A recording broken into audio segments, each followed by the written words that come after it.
জীবনে সফলতা পেতে গেলে আপনাকে যে যেটাই বলুক না কেন আপনি এটা এক কান দিয়ে শুনে অন্য কান দিয়ে বের করে দিতে হবে। কেউ যদি বলে যে ঘোড়া আকাশে উড়ে, আপনি তার সাথে বলবেন যে ঘোড়া আকাশে উড়ে। আপনি তার ব্যাখ্যা দিতে যাবেন না যে ঘোড়া আকাশে উড়ে না। আসসালামু আলাইকুম, সবাই কেমন আছেন? আলহামদুলিল্লাহ আমি ভালো আছি। বৃষ্টিময় দিনের শুভেচ্ছা। শুক্রবার দিন সকাল সকাল নাস্তা রেডি করতে চলে আসলাম। ফ্রিজে পরোটা ছিল, পরোটা ভেজে নিব। তার সাথে গরুর ভুঁড়ি ভুনা ছিল, তা গরম করে নিব। তা দিয়ে আজকে সকালের নাস্তা বেশ ভালোই হয়ে যাবে, যেহেতু বৃষ্টির দিন। গরম গরম পরোটা, তার সাথে ভুঁড়ি ভুনা আর চা তো থাকবেই। আমরা যারা ভালো আছি তারা তো ভালো আছি, তাই বৃষ্টিকে উপভোগ করছি। আর যাদের এখানে বন্যাও প্লাবিত হচ্ছে, তাদের দুর্ভোগ দুর্দশা জন্য আমরা সবাই দোয়া করব আর আল্লাহ তাআলার শুকরিয়া আদায় করব যে আলহামদুলিল্লাহ আমরা এখনো ভালো আছি, সুস্থ আছি। যাই হোক, সকালে খাওয়া দাওয়া শেষ করে, নাস্তা শেষ করে খাবারের রান্নার রেডি করতে চলে আসলাম।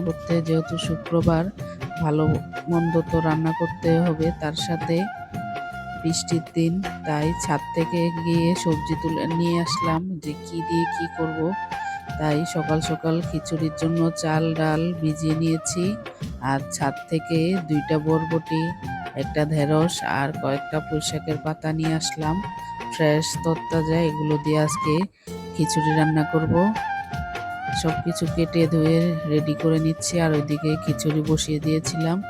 সবজি দেওয়ার পর এখন ঢাকনা দিয়ে রেখে দিব, চাল ডাল ভালোভাবে সিদ্ধ হয়ে বলক আসার জন্য, আর সবজিও ভালোভাবে সিদ্ধ হয়ে মিশে যাবে। তারপরে বাগার দিয়ে নিব। আর অপর চুলায় বসিয়ে দিয়েছি করলা ভাজি, করলাটা ভাজি করে রেখে দিব। এই তো আজকে এই রান্না বান্না করা হয়েছে, এর সাথে দিয়ে দিয়েছি। এই তো। আর ভিডিওর শুরুর দিকে বলছিলাম যে মানুষের কথা কানে নিলে জীবনে সফলতা কখনোই আসবে না। কোনো মানুষই চাইবে না যে আপনার জীবনে সফলতা আসুক। মানুষ পিছনে কি বলে সেটা আপনার দেখার দরকার নেই, সামনে কি বলছে। সামনে যদি এসে না বলতে পারে, পিছনের কথা আপনার শোনার প্রয়োজন নাই, সেটা এখন আমি মনে করি। এই তো।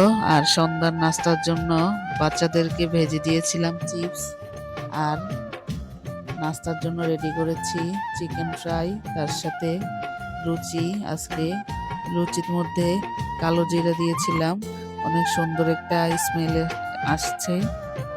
বাচ্চারা অনেক মজা করে খেয়ে। এই তো, এই পর্যন্তই।